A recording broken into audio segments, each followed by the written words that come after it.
une des mitzvot qui est la plus urgente, qui est la plus vitale pour notre génération, c'est un verset dans la Torah qui dit Tzedek, Tzedek Tirdof. Si je traduis littéralement, Tzedek, ça veut dire justice. Justice, justice, Tirdof, tu t'empresseras, tu cours pour accomplir la justice. Mais, d'après les maximes de nos pères, ce verset a une autre résonance, une autre explication. L'intelligence qu'il y a ici, c'est que le mot tzedek vient du mot tzedaka, c'est-à-dire charité, bonté. Et nos sages disent, pourquoi deux fois tzedek, tzedek? La Torah aurait pu se suffire de tzedek tirdof. Non. Tzedek, tzedek tirdof. Comme si la Torah veut nous dire que la plus grande justice, c'est de faire la charité. De quoi s'agit-il? Il s'agit d'un principe fondamental pour que ce monde puisse tenir. C'est-à-dire le couple, l'éducation, les élèves avec leurs maîtres, une communauté, les nations entre elles, toutes les familles de ce monde. Il y a une loi qui doit nous régir. Juge ton prochain avec bienveillance. Fais-lui la charité. Ne le juge pas du côté mauvais, juge-le du bon côté. Voici ce que nos sages ont dit. Pour cela, il y avait un grand maître, Rabbi Ishaq de Barditchov. On l'appelle l'avocat du peuple d'Israël. Pourquoi? Parce qu'il trouvait toujours des circonstances atténuantes et il interprétait toujours ce qu'il entendait de mal, il l'interprétait dans le bien. Exemple, il y avait un garçon qui a grandi dans une famille religieuse. Shabbat, les fêtes, toutes les mitzvot, les lois positives et négatives, il les a accomplies. Il a grandi dans l'éducation, en bonne et due forme, dans la foi. Et puis à l'âge de 70 ans, il fait une bifurcation, il a tout abandonné, il a tout rejeté. 70 ans. Les parents sont venus le voir. Ils lui ont dit, Rav, voici notre enfant dans notre vieillesse. Il nous fait de la peine. Il nous a irrités d'avoir abandonné la foi et l'accomplissement des lois positives, etc. Alors le Rav, de les consoler. Vous voyez le côté mauvais, qu'à partir de 70 ans, il est devenu presque athée. Mais combien je suis émerveillé, dit le Rav, je suis émerveillé de cet homme-là, qui bouillonnait à l'intérieur de lui son mauvais penchant, qui a essayé de le tenter, de le faire tomber dans des pièges, avec des tentacules de douceur de ce monde, les plaisirs charnels, etc. Et il a tenu fort pendant 70 années. C'est ça que je vois, moi. Ne m'expliquez pas, ne me dites pas ce qu'il est aujourd'hui. Je regarde comment il a pu se retenir de ne pas faire des péchés, des fautes, pendant 70 ans. Et pour ça, je le juge avec bienveillance. Ça, c'est Rabbi Ishaq de Barditchov. Pour cela, je vous raconte une histoire. C'est un voleur, par excellence. Un voleur number one. Le vol qu'il faisait, c'est qu'il avait la technicité, comment ouvrir des voitures, surtout quand il voyait des voitures belles, Mercedes et autres. Il adorait monter comme ça, s'amuser avec les voitures. Et après, il les jette quelque part. Un jour, il voit une très belle voiture stationnée. Il ouvre avec les méthodes qu'il avait, comme on dit en hébreu, Be'chokhma poteh she'arim, avec des sagesses. Il ouvre les portes, il rentre dedans, il fait un kiff pendant 1 kilomètre, il est sur le volant en train de s'envoler. Et voilà, il remarque derrière par le rétro qu'il y a un enfant, un bébé de 4 ans dans le derrière de la voiture. Et là, il est saisi d'effroi. Et il se dit, waouh, qu'est-ce qui m'arrive? Il voit que l'enfant, il s'arrête un moment, il voit que l'enfant est en train de s'étouffer et que sa respiration, elle est très courte. Et Dieu préserve, la mort approche. Qu'est-ce qu'il fait? Première idée, il va directement à Sha'arit Tzedek, ça se passe en Israël, et il fait rentrer l'enfant en urgence, et grâce à Dieu, cet enfant est sauvé. Immédiatement, les parents sont arrivés parce qu'il leur a dit, voilà, ça appartient à tel et tel, puisqu'il y a l'immatriculation, et les parents ont remercié cette personne. Alors ils lui ont dit, mais qu'est-ce qui s'est passé? Il dit, quand j'ai vu cet enfant dans la voiture, ben, j'ai cassé la voiture pour sauver l'enfant et l'amener à l'hôpital. Donc ici, il a menti. En fait, lui, c'est un vrai expert dans le vol des voitures. Mais quel est l'argument qu'il va leur donner? Comment tu es arrivé là? Il a dit, j'ai vu l'enfant en train de s'étouffer. Puis tout le monde l'a félicité, l'a remercié d'avoir sauvé une vie. Et sauver une vie, c'est sauver un monde, c'est sauver peut-être une génération. Et donc, cette famille-là, les parents de l'enfant, ils l'invitent pour un Shabbat, parce qu'ils habitent à Bnei Brak.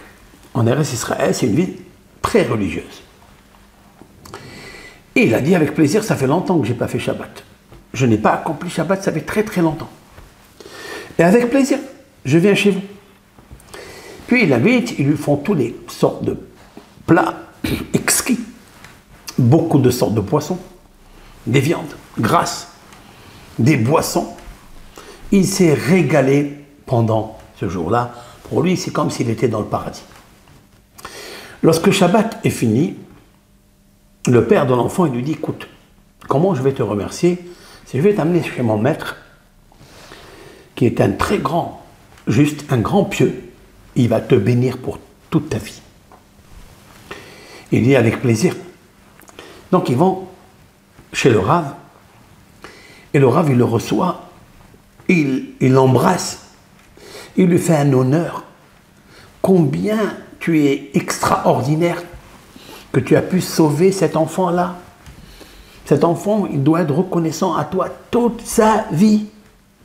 Tout ce qu'il fera dans la vie, il va se rappeler que c'est toi qui l'as sauvé et qu'il est aujourd'hui vivant et en train de créer et de procréer et de faire du bien dans ce monde. Et lorsque ce X, ce voleur, il entend toutes ces paroles-là, il arrête tout de suite le Rav.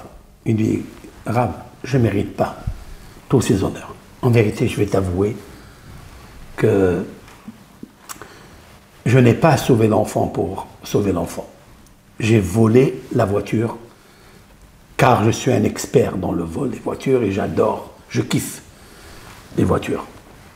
Et donc j'ai pris cette voiture pour la voler. Cependant, 1 kilomètre après, j'ai remarqué qu'il y avait cet enfant-là. Bien sûr, voler une voiture, c'est mon kiff, mais tuer un enfant, c'est l'horreur. Donc immédiatement, je l'ai amené à Sha'arit Tzedek, cet hôpital, on a pu sauver cet enfant.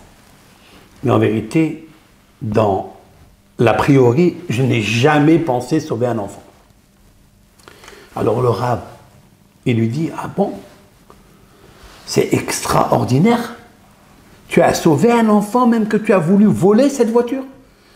Et je vais te demander quelque chose. Dis-moi s'il te plaît, quel est le mérite que tu as que, à ce moment-là où tu voles la voiture, il y a un enfant qui est en train de s'étouffer, de s'asphyxier, qui perd sa respiration. Et toi, voleur, Dieu, il t'envoie pour sauver l'enfant. C'est sûr et certain que tu as des actes tellement purs que le ciel a organisé que tu sois le sauveur ou le sauveteur de cet enfant. Dis-moi juste, s'il te plaît, quelles sont tes bonnes actions? Comme il est d'usage que toujours on demande à une personne qui vit longtemps, ou bien qui vit dans le bonheur, on lui demande quels sont tes actes pour arriver à ça. Car dans ce monde-là, grâce à la foi qui est intègre, la foi produit des bons fruits qui passent par les racines. Et les racines, ce sont les actions, les bonnes actions de bienfaisance ou autres qui font plaisir, qui partagent le plaisir avec les autres. Tu vas me dire, s'il te plaît, maintenant, j'ai envie d'entendre, je veux connaître les voies du ciel, comment l'Éternel, il se conduit. Et pour moi, c'est un grand miracle, un grand enseignement. Alors il dit, écoute, moi je n'ai pas de bonnes actions. Cependant, j'ai une qualité. Le défaut que j'ai, c'est qu'il est un bon voleur, un grand spécialiste de vol de voiture. Parce qu'il kiffe. Mais je me dis quelque chose. L'assurance, c'est elle qui va payer cette voiture. En attendant, je vais provoquer au propriétaire un petit peu de souci, un peu de peine. Mais il y a une seule chose que je fais, c'est que la carte grise, le permis de conduire, l'assurance qui est dans ce petit portefeuille, je prends une lettre, une enveloppe, j'écris l'adresse de la personne qui a cette voiture, je lui envoie ses papiers pour ne pas qu'il souffre doublement, aller à la police, faire une déclaration de vol et attendre ces papiers-là. Voilà ce que j'ai fait avec tous les volets quand je me suis envolé et quand j'ai volé. Et c'est la raison pour laquelle il dit le Rav, cette action que tu fais là, elle est tellement merveilleuse, elle est tellement extraordinaire. Et il la rehausse encore un peu plus. Il dit la preuve. Quand tu fais une chose pareille, c'est vrai que tu as un mauvais penchant. Mais on voit que tu as un bon côté. Et c'est là la charité qu'il faut et la justice. Lorsque la justice céleste a décidé que cet enfant ne doit pas mourir à cause de la négligence ou l'oubli des parents, il t'a envoyé à toi, à ce moment-là, pour voler la voiture et pour sauver l'enfant. Et quelle est la qualité qui a causé tout ça? La justice. Quelle justice? Le fait d'avoir un esprit juste et dire, je lui vole la voiture, je lui fais de la peine. L'assurance, elle payera, mais moi, je n'ai pas le droit de prendre son permis, sa carte grise, la vignette de l'assurance, car il va souffrir davantage, et ça, je ne le veux pas. Alors le Rav lui dit, c'est extraordinaire. Et ce garçon-là a fini de voler. Puisqu'on l'a jugé avec bienveillance, Tzedek Tirdof. Ça veut dire quoi? Je voudrais interpréter ce verset qui est majestueux.